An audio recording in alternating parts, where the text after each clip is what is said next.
When I was in grad school, somebody told me that um, a bunch of Native American grad students in biology submitted a grant to the NSF for excavating burials. And they had a really good project laid out for paleopathology and paleo diet. And there was no reason it should be turned down on the basis of the actual research.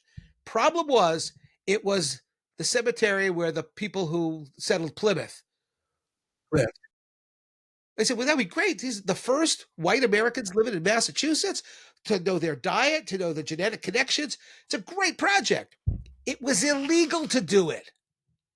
It's against the law.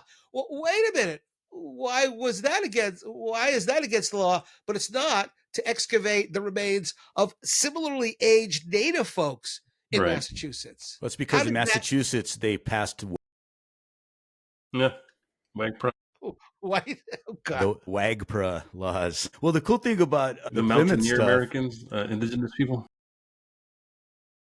the really funny thing about, well, not funny, but people like to bring up, because we were talking about the overall demonization of Mesoamerican cultures, right? You can't bring up anything about Mesoamerica positive without somebody pushing back immediately, like, well, what about this? And I've been doing it because I'm preparing an episode for the future about cannibalism. And I've been reading a lot about what they're calling the starving times at Plymouth, and all the pilgrims that were committing cannibalism.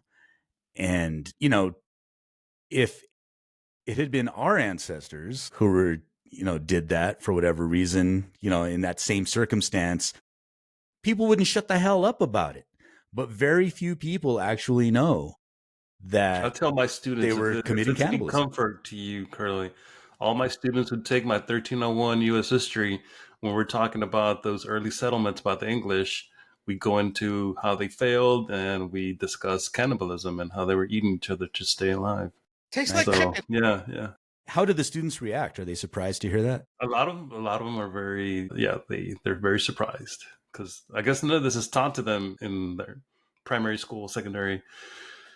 Yeah. And Especially here in Texas, oh, this I bet. regressive state that we live in, so regressive in everything, and they're just coming down on education harder than they should for no reason. Again, back to the whole control issue.